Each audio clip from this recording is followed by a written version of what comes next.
আলহামদুলিল্লাহ ওয়াহদা ওয়াসসালাতু ওয়াসসালামু আলা মান লা নাবিয়্যা বা'দা ওয়া আলা আলিহি ওয়া আসহাবিহি ওয়া বারাকা সাল্লাম।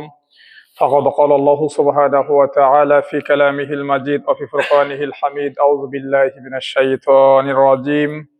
বিসমিল্লাহির রাহমানির রাহিম। ওয়া মা খালাকতুল জিন্না ওয়াল ইনসা ইল্লা লিয়া'বুদুন। সাদাকাল্লাহুল আযীম। وقال رسول الله صلى الله عليه وسلم احصوا حلال شعبان لرمضان او كما قال عليه الصلاه والسلام। আলহামদুলিল্লাহ, সমস্ত প্রশংসা সেই মহান রব্বুল আলামিনের জন্য, যিনি আমাদেরকে শাবান মাসের দ্বিতীয় জুমায় যে আল্লাহ আমাদেরকে যথাসময়ে যথা নিয়মে মসজিদে আসার তৌফিক দান করলেন, সেই আল্লাহর দরবারে শুকরিয়া তান দিল খুলে বলি আলহামদুলিল্লাহ। লক্ষ কোটি দরুদ ও সালাম বর্ষিত হোক বিশ্ব মানবতার মুক্তির দিশারি গুনাহগার উম্মতের কান্ডারি নবী মুহাম্মদ রাসূলুল্লাহ সাল্লাল্লাহু আলাইহি সাল্লামের পবিত্র রওজা আকদাসে লক্ষ লক্ষ কোটি কোটি দরুদের হাদিয়া। সম্মানিত হাজিরিন, আবার আল্লাহর দরবারে শুকরিয়া আদায় করছে যে আল্লাহ আমাদেরকে অসংখ্য মানুষের মধ্যে থেকে বাছাই করে সালাতুল জুমা তথা গরিবের হজের দিন, এই দিনে আমাদেরকে যথাসময়ে যথা নিয়মে কোরআন হাদিস থেকে কিছু আলোচনা করা, সেই সাথে শ্রবণ করার তৌফিক দান করলেন। সে আল্লাহর দরবারে শুকরিয়া তান আবারও বলি আলহামদুলিল্লাহ। সম্মানিত হাজিরিন, আল্লাহ সুবহানাহু ওয়া তাআলা তার কালামে পাকের মধ্যে যে সমস্ত আয়াত আমাদের জন্য, আমাদের কল্যাণের জন্য বর্ণনা করেছেন, তার মধ্যে একটি আয়াত আল্লাহ বলতেছেন ওমা খালাকতুল জিন্না ওয়াল ইনসা ইল্লা লিয়া'বুদুন। আল্লাহ সুবহানাহু ওয়া তাআলা অসংখ্য মাখলুকাত সৃষ্টি করেছেন। সেই অসংখ্য মাখলুকাত, অসংখ্য শ্রেণীবিন্যাস মাখলুকাত সৃষ্টি করার পরে আল্লাহ সুবহানাহু ওয়া তাআলা যে দুইটি মাখলুকাতকে আলাদা করেছেন, সেটা হচ্ছে মানুষ এবং জিন। তার একটি জাতিকে আমরা চোখে দেখি না, সুতরাং তাদের বিষয়ে আমাদের খুব লম্বা বৃহৎ আলোচনারও দরকার মনে করি না। আল্লাহ সুবহানাহু ওয়া তাআলা যখন প্রথমে ফেরেশতাদেরকে ডেকে বললেন যে হে ফেরেশতারা, ইন্নী জাইলুন ফিল আরদি খলিফা, আমি পৃথিবীর জমিনে আমার প্রতিনিধি পাঠাতে চাই। আল্লাহ বলতে পারতেন ইন্নী জাইলুন ফিল আরদি নাস, আমি পৃথিবীতে মানুষ পাঠাবো, আমি মানুষ সৃষ্টি করব। আল্লাহ সুবহানাহু ওয়া তাআলা বলতে পারতেন যে আমি পৃথিবীতে ইন্নী জাইলুন ফিল আরদি ইনসান। আল্লাহ অন্য জায়গায় বলেছেন, সূরা আমরা আমপারাতে যে সূরাটা পড়ি, সূরা ৩, এখানে আল্লাহ বলতেছেন চারটা কসম করছেন, করার পরে আল্লাহ বলতেছেন তিনের কসম, জান্নাতি ফল, জাইতুন, জাইতিনের কসম, অতুরি সিনিন, সিনিনের কসম। এরপরে বলছে ওয়াহাদাল বালাদিল আমিন, এবং যে মক্কা নগরীকে আল্লাহ সুবহানাহু ওয়া তাআলা পৃথিবীর সমস্ত মানুষের জন্য নিরাপদ স্থান বানিয়েছেন, যে মক্কার ভিতরে প্রবেশ করলে যদি কোনো অমুসলিম প্রবেশ করে, সেই অমুসলিমকে যদি রাষ্ট্রীয়ভাবে হত্যা করার আদেশও হয়, সে যদি মক্কা নগরীতে প্রবেশ করে, সে যদি বাইতুল্লাহে প্রবেশ করে, সে নিরাপদ। আল্লাহ এই জায়গারও কসম খাইলেন। একই সাথে চারটা কসম খাওয়ার পরে বলতেছে লাকাদ খালাকনাল ইনসানা ফি আহসানি তাকওয়িম। হে রাসূল, হে পৃথিবীর মানুষ, লাকাদ খালাকনাল ইনসান, নিশ্চয়ই আমি মানুষকে সৃষ্টি করেছি ফি আহসানি তাকওয়িম, সব থেকে উত্তম অবয়ব দিয়ে, সব থেকে উত্তম ভাবে। সুতরাং এই মানুষকে আল্লাহ উত্তম ভাবে সৃষ্টি করছেন। আর এই মানুষ সম্পর্কে আল্লাহ বলতেছেন যে হে পৃথিবীর মানুষ, তোমরা জেনে রাখো আমার মাখলুকাতে যত সৃষ্টি আছে, সমস্ত সৃষ্টির মধ্য থেকে আমি দুইটা শ্রেণীকে আমি হিসাবের আওতাভুক্ত করেছি। এর বাহিরে যারা, তাদের কোনো হিসাব হবে না। সেই দুইটার মধ্যে একটা হচ্ছে ওমা খালাকতুল জিন্না ওয়াল ইনসা ইল্লা লিয়া'বুদুন। প্রথমে জিন কেন বলছেন? আমাদের আগে এই পৃথিবীতে আল্লাহ সুবহানাহু ওয়া তাআলা জিন জাতির বসবাস রাখছিলেন। এরপরে তাদেরকে এই পৃথিবী থেকে যখন দেখলেন দাঙ্গা হাঙ্গামা, বিভিন্ন রক্ত ফাসাদ, এরপরে তাদেরকে বিতাড়িত করে ফেরেশতাদেরকে পরামর্শ করলেন, করার পরে তিনি এই পৃথিবীতে মানুষ পাঠানোর চিন্তা ভাবনা করলেন। সেই মানুষ পাঠানোর চিন্তা ভাবনা যখন করলেন, আদম আলাইহিস সালামকে সৃষ্টি করা হলো। করার পরে ফেরেশতারা প্রথমে বলেছিল আল্লাহ কি দরকার, আমরাই তো আপনার তাসবিহ করতেছি, আপনার তাসবিহ তাহলিল জিকির আজকার সবই করতেছি, সুতরাং পৃথিবীতে মানুষের কি দরকার। তখন আল্লাহ কি বলেছিলেন, ইন্নী আ'লামু মা লা তা'লামুন, হে ফেরেশতারা, নিশ্চয় আমি যা জানি, আমার জ্ঞানের ভিতরে যা রয়েছে এটা তোমাদের জ্ঞানের ভিতরে নাই। এই প্রমাণ আল্লাহ দিলেন যখন আদম আলাইহিস সালামকে সৃষ্টি করলেন। করার পরে আল্লাহ বলতেছে ওয়া আল্লামাল আদামাল আসমা কুল্লাহা, সমস্ত পৃথিবীর আদি থেকে অন্ত পর্যন্ত, আদম আলাইহিস সালাম থেকে শুরু করে এই পৃথিবীতে যত মানুষ আসবে, যত জীব জানোয়ার আসবে, যত সৃষ্টি জীব আসবে, প্রত্যেকটা সৃষ্টি জীবের একটা করে শ্রেণী আল্লাহ আদম আলাইহিস সালামকে শিক্ষা দিলেন যে আদম এটা গরু, আদম এটা ছাগল, আদম এটা মানুষ, এটা এরকম, এটা এই পশু, এটা জিরাফ, এটা হাতি। সমস্ত সৃষ্টি জীবকে পরিচয় করিয়ে দিলেন। দেওয়ার পরে তিনি সবগুলো বস্তুকে ফেরেশতাদের সামনে উপস্থাপন করলেন, করে বলতেছেন, হে ফেরেশতারা, আম্বিউনি বিআসমি হাউলাই যালিক, যে তোমরা এই বস্তুগুলোর, এই যে তোমাদের সামনে যেগুলো উপস্থাপন করলাম, এগুলোর নাম আমাকে বলো। ফেরেশতারা তখন কি বলেছিল? ক্বালু সুবহানাকা লা ইলমা লানা ইল্লা মা আল্লামতানা ইন্নাকা আনতাল আলিমুল হাকিম। হে আমাদের প্রতিপালক, সুবহানাকা, আপনি পুত পবিত্র, লা ইলমা লানা, আমাদের কোনো জ্ঞান নাই, ইল্লা মা আল্লামতানা, কেবল আপনি আমাদেরকে যতটুকু শিক্ষা দেন এর বাহিরে আমাদের আর কোনো জ্ঞান নাই। সম্মানিত হাজিরিন, তাহলে আমি যে কথাটা বলতেছিলাম যে আল্লাহ এই যে মানুষকে সৃষ্টি করলেন, এরপরে অন্য আয়াতে বলছেন, কুনতুম খায়রা উম্মাতিন উখরিজাত লিন-নাস তা'মুরুনা বিল মা'রুফ ওয়া তানহাউনা আনিল মুনকার ওয়া তু'মিনুনা বিল্লাহ। আল্লাহ এখানেও বলতেছেন মানুষকে উত্তম জাতিতে সৃষ্টি করেছেন। আরো কিভাবে উত্তম?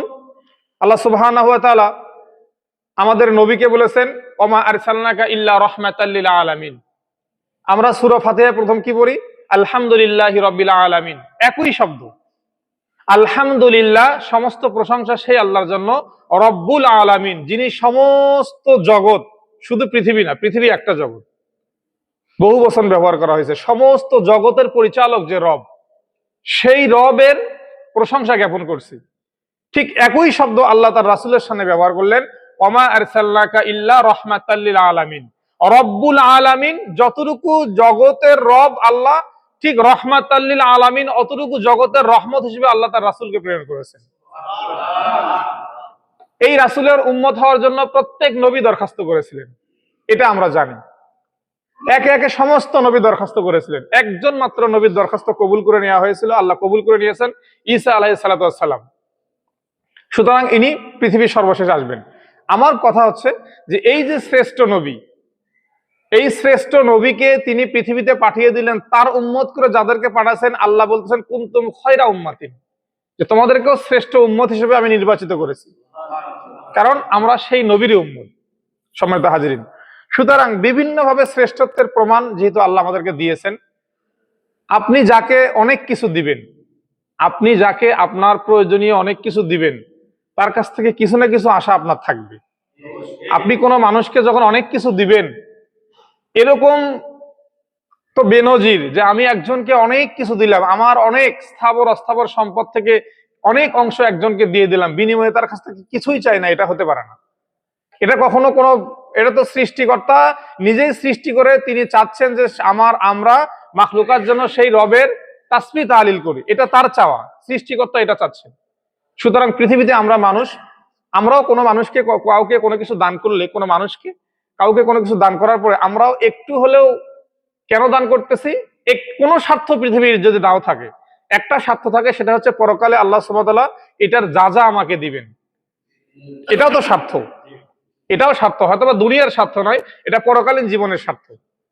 সুতরাং আমরা মানুষ পৃথিবীতে মানুষকে কোনো কিছু দান করার পরে, মানুষকে কোনো কিছু দেওয়ার পরে আমরা একটু হলেও অন্তত দুনিয়াবি কোনো বিষয় যদি নাও হয়, পরকালীন জীবনে আল্লাহর দরবারে এখান থেকে কিছু পাওয়ার আশা রাখি, তাহলে যে রব আমাদেরকে সৃষ্টি করলেন এবং বলে দিলেন ওমা মিন দাব্বাতিন ফিল আরদি ইল্লা আলাল্লাহি রিজকুহা, এই পৃথিবীর জমিনে, শুধু পৃথিবী নয়, আল্লাহর মাখলুকাত, আল্লাহর সৃষ্টি জগতের মধ্যে যত প্রাণী রয়েছে, সমস্ত প্রাণীর রিজিকের দায়িত্ব স্বয়ং আল্লাহ নিয়ে নিয়েছেন। তাহলে যে রব আমাদের রিজিকের দায়িত্ব নিলেন, আমাদেরকে সৃষ্টি করলেন, সেই রবের কি আমাদের কাছে কিছুই চাওয়ার নাই? কিছুই কি চাবেন না তিনি?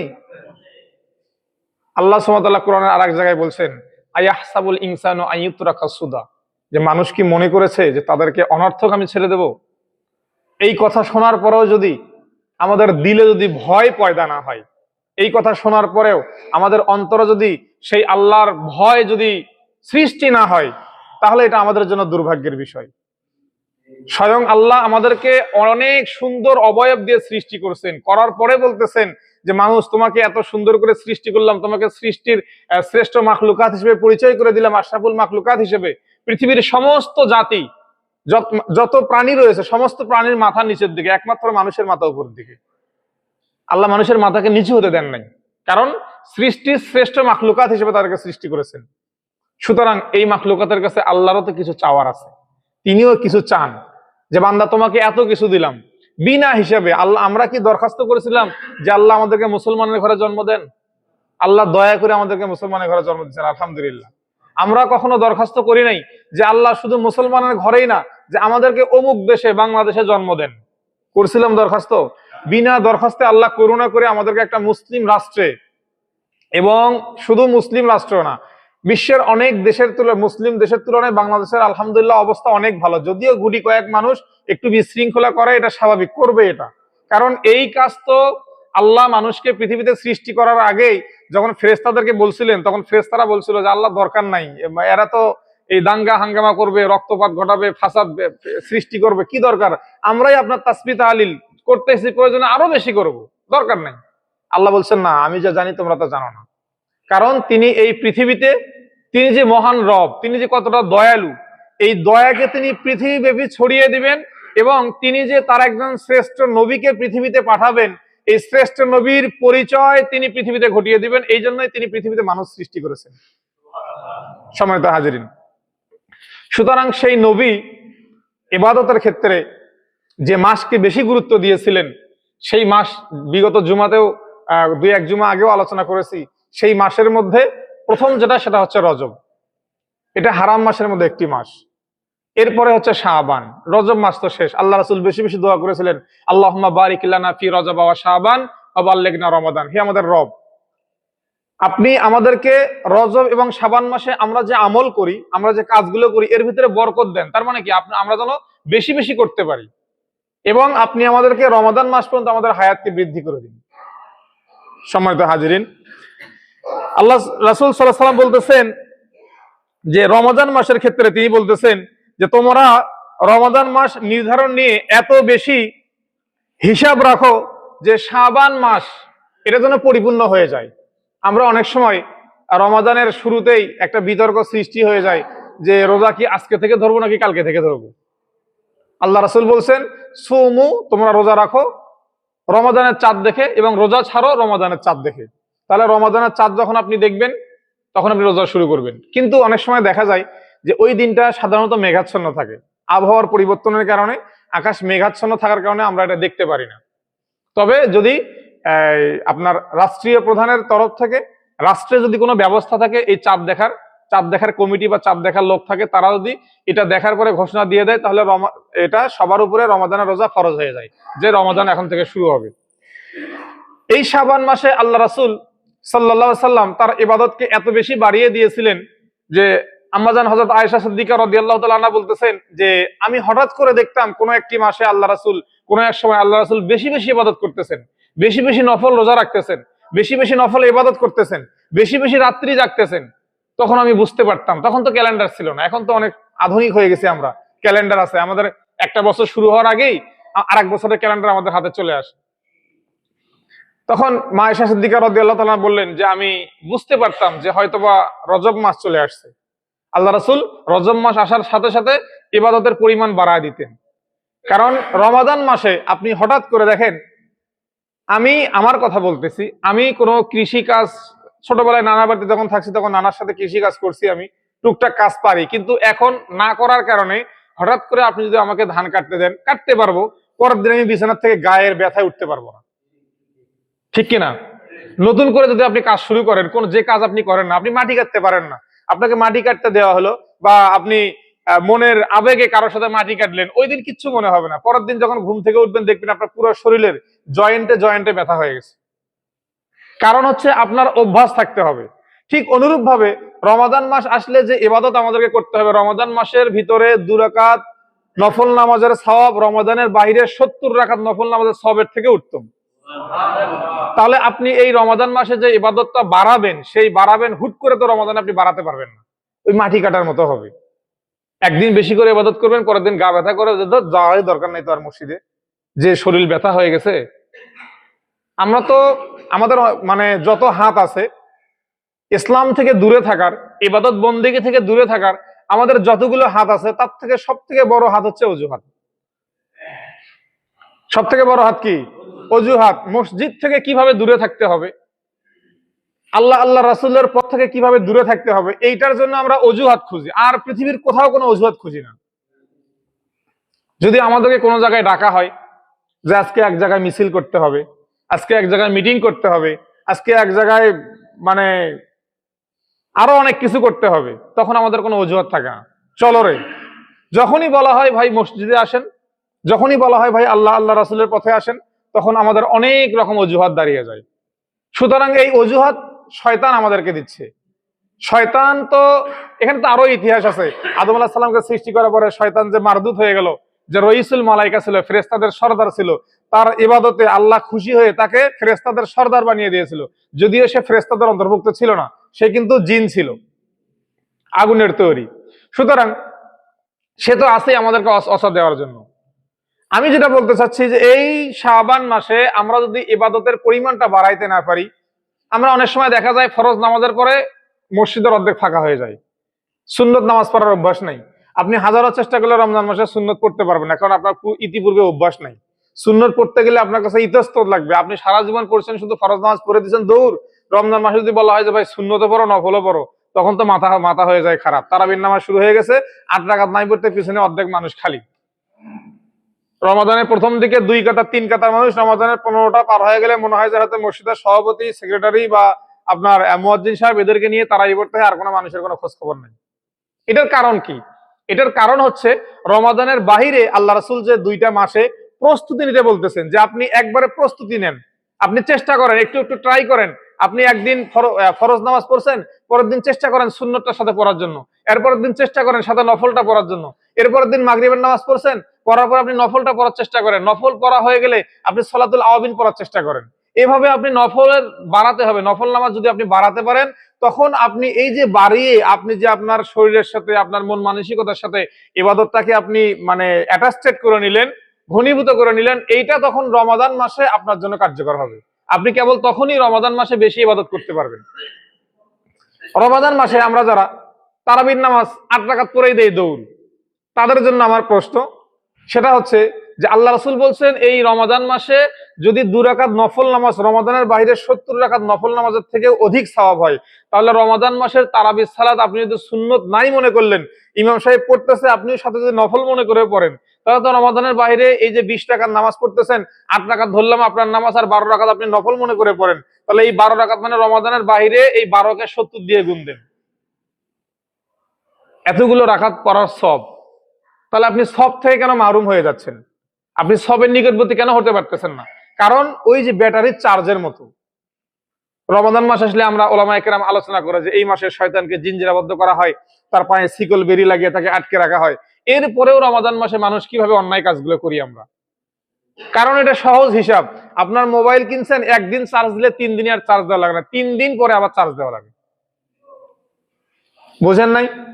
এটা তো সাধারণ একটা মানুষের হিসাব। তাহলে যে ইবলিস এত বড়, যে আল্লাহকে চ্যালেঞ্জ করছে যে যে তুমি পৃথিবীতে যত বান্দা সৃষ্টি করবা আমি তাদের জান্নাতের পথের বাধা হয়ে দাঁড়াবো, সৃষ্টিকর্তাকে চ্যালেঞ্জ করে আসছেন, সে কি আপনাকে আমাকে কমে ছাড়বে নাকি? সে কমে ছাড়বে না। আমাদের ইবাদতের রাস্তায় সে মানে সর্বোচ্চ বাধা হয়ে দাঁড়াবে। হচ্ছেও তাই, হয়ও তাই, অহরহ হয়ে যাচ্ছে। সম্মানিত হাজিরিন, তাহলে এই শাবান মাসে আমলগুলোকে, এই শাবান মাসে ইবাদত কেন বেশি বেশি করতে হবে এ সম্পর্কে কিছু বিষয় আছে। সেটা হচ্ছে শাবান মাসে ইবাদত, এই শাবান মাসে আল্লাহ রাসূল বলছেন যে এই মাসে মানুষ ইবাদত থেকে বেশি গাফেল থাকে। আল্লাহ রাসূলের বাণী এটা। আল্লাহ রাসূল বলছেন এই শাবান মাসে মানুষ ইবাদত থেকে বেশি গাফেল থাকে। আর এই শাবান মাসে ইবাদত বেশি কেন করতে হবে? আল্লাহ রাসূল বলছেন যে মানুষের আমলগুলোকে এই শাবান মাসে আল্লাহর দরবারে পেশ করা হয়। আল্লাহ রাসূল বলছেন আমি চাই আমার ইবাদত গুলো যখন আমার রবের দরবারে পেশ করা হবে, আমি যেন ওই অবস্থায় রোজাদার হই। কারণ শাবান মাসে নফল রোজা বেশি বেশি করতে হবে। যদি আপনি নফল রোজার অভ্যাস না করেন, রমাদান মাসে 2টা 3টা রোজা করার পরে মনে হবে যে আর শরীর চলতেছে না, হাঁটুর সাথে হাঁটু বাড়ি খাচ্ছে, রোজা আর রাখা যাবে না, হয়েছে অনেক রোজা করেছে। তারপরে কি করবেন? নিজে তো করবেন না, আর একজনও করবেন যে রোজায় 30 জনে করলেই তো হয়, কতগুলো লোক করা লাগে? বলে নাই কথা? মানে ওই তো শয়তান তো ধরছে, ধরার পরে রোজার থেকে বাদ দিছে, দেওয়ার পরে ওই এখন শয়তান হয়ে সাজে আর একজনকে বলে এই এত রোজা করে কি করবে, রোজা 30 জন মানুষ করলেই তো হয়, এতগুলো লোক করা লাগে? কারণ শয়তান ওর কাদের উপরে ভর করছে, ওই নিজেও রোজা রোজা করে নাই, আর একজনকে রোজা করতে নিষেধ করতেছে। এটা হচ্ছে বিশাল বড় অন্যায়। একজন মুসলমান হিসেবে আল্লাহর ইবাদত থেকে, আল্লাহর আদেশ থেকে নিজে পালন না করা তো বিশাল বড় গুনাহ। ইবলিস তো একটা মাত্র আদেশ পালন করে নাই। কয়টা আদেশ? উসজুদ লিআদম ফাসাদাদু ইল্লা ইবলিসা আবা ওয়াস্তাকবারা ওয়া কানা মিনাল কাফিরিন। আল্লাহ বলছে যে আদমকে সিজদা করতে হবে, কারণ তোমাদেরকে বলছি আমি যে পৃথিবীতে আমি মানে প্রতিনিধি বানাবো এবং সে তোমাদের থেকে মর্যাদায় উন্নত হবে। তোমরা বলছিলে দরকার নাই, তাহলে আজকে আদম আলাইহিস সালামকে এই বস্তুগুলোর নাম তোমরা বলতে পারলে না। সুতরাং যেহেতু আদম বলতে বলছে সে তোমাদের থেকে শ্রেষ্ঠ, আর শ্রেষ্ঠ মানে তোমাকে তাকে কি করতে হবে? সম্মান জানাতে হবে। সবাই সম্মান জানালো একমাত্র ইবলিস ছাড়া। সে বলল যে না, আমি সম্মান জানাবো না। কেন? তোমার যুক্তি কি? বলছে যে খলাক্তানি মিন নার, আমাকে সৃষ্টি করা হয়েছে আগুন দিয়ে, অখলাক্তাহু মিন তিন, তাকে সৃষ্টি করা হয়েছে মাটি দিয়ে। মাটির ধর্ম নিচে যাওয়া, আগুনের ধর্ম উপরে যাওয়া, সুতরাং আমি উপরে থাকবো, আমি নিচে যেতে পারবো না। অহংকার কি করছে? আবা ওয়াস্তাকবারা ওয়া কানা মিনাল কাফিরিন, সে আল্লাহর আদেশকে অস্বীকার করলো, ওয়াস্তাকবারা সাথে সাথে অহংকার করলো, ওয়া কানা মিনাল কাফিরিন, সে কাফিরদের অন্তর্ভুক্ত হয়ে গেল। সম্মানিত হাজিরিন, তাহলে আল্লাহ রাসূল কি বলছেন, কি কি কারণে এই মাসে আমাদেরকে ইবাদত বাড়াতে হবে? তার একটি কারণ হচ্ছে শাবান মাসের আমলনামাগুলো, বান্দার আমলনামাগুলো এমনিতে প্রত্যেক বৃহস্পতিবারে পাঠানো হয়, এরপরে সামগ্রিকভাবে পাঠানো হয়। এক বছরের আরো হিসাব নিকেশ আছে যে এক বছরে এই সামনের বছরে কতগুলো মানুষ মৃত্যুবরণ করবে, এই শাবান মাসে তাদের তালিকাভুক্ত করা হয়। আল্লাহ রাসূল বলছেন, আমি চাই আমার যে মৃত্যুর তারিখ লেখা হবে, আমার যে মৃত্যুর ডেট লেখা হবে, এই ডেটটা যেন আমি রোজা অবস্থায় হয়। সম্মানিত হাজিরিন,